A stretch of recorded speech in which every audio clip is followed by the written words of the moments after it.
চৰকাৰৰ তথাকথিত উন্নয়নৰ ফুপুলা স্বৰূপটোকে উদঙাই দিছে জুৰিঅৰ কেইবাটাও MGNৰেগা আঁচনিৰ অধীনত হোৱা কামে। কাম নকৰিও যে জুৰিঅত বিনা বাধাত লাখ লাখ টকা আত্মসাৎ কৰিব পাৰে সেয়া আমি আজি দেখুৱাব বিচাৰিছো।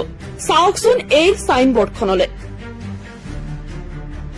মাত্ৰ কেই হেক্টৰ মাটি পেলাই কাম সম্পূৰ্ণ দেখুৱাই লাখ লাখ টকা আত্মসাৎ কৰাৰ অভিযোগ। চৰকাৰৰ তথাকথিত উন্নয়নৰ আঁচনিসমূহে কিমান দূৰ চুইছে গ্ৰামাঞ্চলৰ ৰাইজক। এইবোৰ কথা কাণ্ডই এতিয়া উদঙাই ধৰিছে চৰকাৰৰ তথাকথিত উন্নয়নৰ ফুপুলা স্বৰূপটোকে। আজি আমাৰ এই লালং গাঁৱৰ হৰ্ষমতলী হাজি টু হৰ্ষমতলী হাউচ টু কছাৰীগাঁও বৰ্ডাৰ সীমা।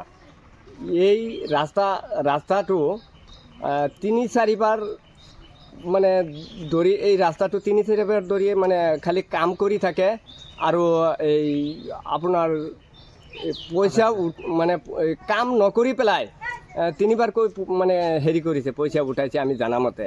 কিন্তু এতিয়া আমি যিটো এই আধাৰশিলা স্থাপন কৰিছে, এই আধাৰশিলাত যিটো আমি দেখিলোঁ যে 5,50,000 কিমান টকা আধাৰশিলাত আছে। এই টকাখিনি আগতেও এইটো আধাৰশিলাৰ ওপৰত আৰু এটা স্কিম আছিল, সেইটো আমি পাহৰি গ'লোঁ। কিন্তু মূলতে 3বাৰ এইটো ৰাস্তা ধৰি পেলাই ৰাস্তা নকৰি পইচাটো আত্মসাৎ কৰি এইটো হেৰি কৰি দিয়ে, ৰাস্তাটো নহয়। গতিকে আমি চৰকাৰৰ ওচৰত আমি বিনম্ৰভাৱে অনুৰোধ জনাইছোঁ যাতে এইটো সঠিক তদন্ত কৰি এই ৰাস্তাখন মানে কি হৈছে কি নহৈছে সেইটো আমি এতিয়া চৰকাৰৰ তৰফৰ পৰা জানিব বিচাৰিছোঁ আৰু সাংবাদিকৰ জৰিয়তে এইটো ব্লক লেভেললৈকে আমি এই বস্তুটো জানিব বিচাৰিছোঁ যে 3বাৰ ধৰি মানুহক 1 বছৰ ধৰি জব কাৰ্ডৰ টকা উঠাই মানে জব কাৰ্ডৰ টকাখিনি উঠাই ৰাস্তাটো নহয় কিন্তু মানে টকাটো আত্মসাৎ কৰি দিয়ে। এইখিনি আমি জানো। কোনে কৰি আছে এই কামটো? 3 বছৰ ধৰি এই কামটো কৰি আছে।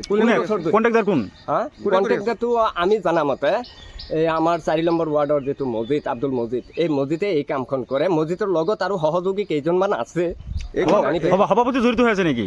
সভাপতি আমি উক্ত আগত যিটো আমাৰ প্ৰাক্তন সভাপতি আছিল সিহঁতেও অকণমান জড়িত আছিল। প্ৰাক্তন যিটো আমাৰ কাউন্সিলাৰ কামাল উদ্দিন চাহাব সিহঁতেও জড়িত আছিল এই কামত। এই কামালুক এইখন আধাৰশিলা স্থাপন কৰি এই ৰাস্তাডোখৰ মানে কেইগেৰিমান মাটি পেলাই এই জব কাৰ্ড দেখুৱাই টকাখিনি আত্মসাৎ কৰি দিছে। এইটো আমি ভালকেই জানো। এই ৰাস্তাটো কেইবাৰ কাম ধৰিছে? 3বাৰ কাম ধৰিছে।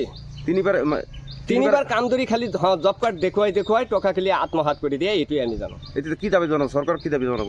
না, চৰকাৰৰ ওচৰত আমি এইটোৱে জানিব বিচাৰিছোঁ যে চৰকাৰে সঠিক আমাৰ ব্লকৰ এই সাংবাদিকৰ জৰিয়তে যাতে ব্লকলৈকে যায়, ব্লকেৰ যাতে প্ৰতিপক্ষ আমাৰ বিডু চাহাব আছে তেখেতে যাতে সঠিক তদন্তখন কৰি আমাৰ ৰাইজক মানে এই বস্তুটো জানিবৰ কাৰণে এই ৰাস্তাটোৰ টকা কিমান আহিছে কিমানবাৰ হেৰি হৈছে এই বস্তুটো জানিবৰ কাৰণে আমি বিনম্ৰ অনুৰোধ জনাইছোঁ। ঠিক আছে।